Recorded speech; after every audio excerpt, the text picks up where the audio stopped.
I'm not sure whether you noticed it, but there's a lot of stress and tension and anxiety in our lives right now. There is this invisible, silent enemy to humankind, and it's creating the greatest sense of uncertainty and angst inside all of us. We all feel, at least I do, I feel like the world is closing in around me and that our country is basically closed down. And we all recognize that for at least the time being, we will be physically isolated from one another in a way that none of us have ever experienced in our lives. I believe that one of the most difficult aspects of this pandemic, that is consuming airwaves online and on TV, is the fact that we just don't know when this is going to end. Suspended sports seasons, houses of worship being closed off from gathering, businesses put on hold. When will this end? In a week? In 2 weeks? In 2 months? In a year? I've been trying to think of what message that I could give on this Shabbat.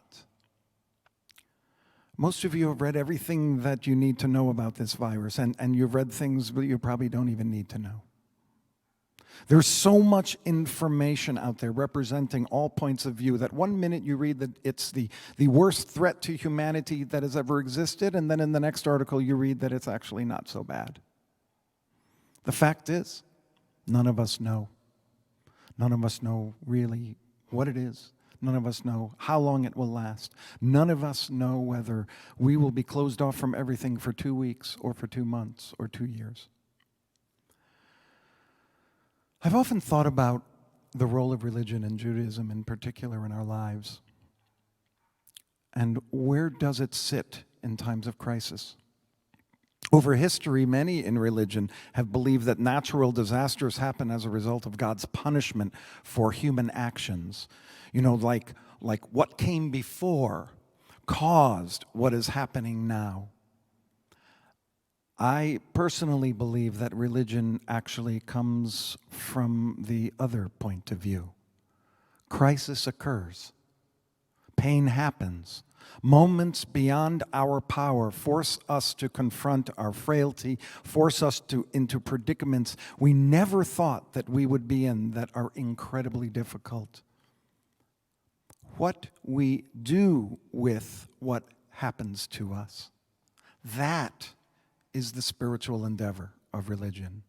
How we react to what confronts us, that's what I believe religion is for. And right now, we suffer. We suffer. In Hebrew, it's sovel. And just as that word, suffer, in English, means to both feel pain and to tolerate something, so too in the Hebrew, it has both meanings. To tolerate suffering is represented in one word in Hebrew and English, savlanut. And this is the value that we need in abundance. Savlanut, patience.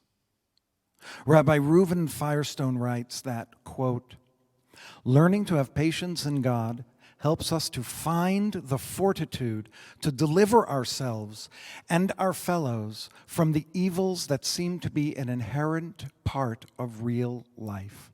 For me, to have patience in God, here in that quote, means to have patience for what is true at this moment in time, and to work with others to deliver our world from this quote-unquote evil. We are all in that process right now.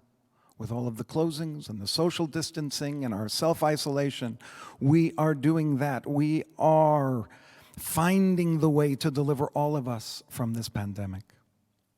But how long can we wait and be patient? The Israelites in Ki Tisa, our Torah portion this week, they couldn't wait more than 40 days. Moses was slow in coming down from the mountain. The people lost their patience, and they began to worship a false god made of gold. They didn't trust God and Moses' process. They needed something to believe in, and the person they believed in was gone, with no certain return date, even though Moses said he'd be back in 40 days. If only they had practiced the midah, the virtue of savlanut, of patience, it might have turned out differently. Rabbi Menachem Mendel of Satanov defines patience as what not to do in these situations. Quote, when something bad happens to you and you did not have the power to avoid it, do not aggravate the situation even more through wasted grief. I know that many of us are feeling grief at this time. Many of us are carrying heavy burdens to try to make our lives work amidst this incredible uncertainty and danger and vulnerability.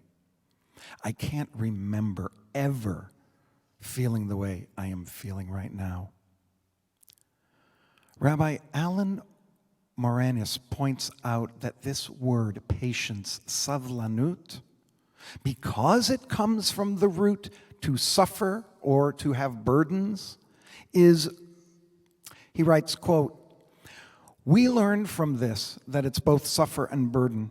We learn from this that patience is not necessarily a pleasant experience. We should expect patience to be hard work, as we usually find it to be. That may mean enduring and tolerating, and the experience may even mean bearing a burden. But whatever the problem, no matter how great or how small, it is one thing to face those life issues just as they are, and quite another to slosh impatience all over the situation. Reactivity like this only increases our burden by adding a whole extra dimension of inner suffering to an already difficult experience, end quote. I feel like we are all in this state right now of reactivity, and we're all suffering, and we're alone, and we're separated from our communities, even though we're here together online. Look around you. How many people are with you right now? But this will not last forever.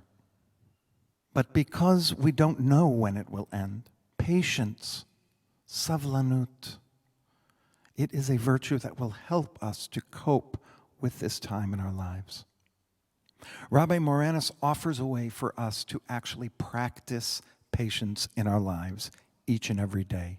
He writes, the practice is to witness and name the feeling just as it comes up. Tell yourself that at the first appearance and signs of impatience, you say to yourself, I'm feeling impatient. Or you say, there is impatience. Just by forming those words, you will hold open at least a tiny crack through which the light of consciousness can still shine. And if you can do that, impatience is suddenly no longer so certain to rule you, despite the fact that that triggering problem that caused the impatience remains. End quote. We cannot escape this problem that has arisen in our world. We can't deny that we have a problem, and we aren't denying it. I'm touched and frankly amazed by how we all are, and I mean all of us throughout the world, are banding together to make sure that the fewest number of people are affected by this virus. But also, we can't deny that it is having a damaging effect on our souls as well. Let us begin to practice patience, savlanut, so that we can live peacefully within our families and our friends, especially since we're going to be home a lot more than usual over the next several weeks. Let us not allow this outside threat destroy our inner strength inner strength or our inner peace. Shabbat shalom, everyone.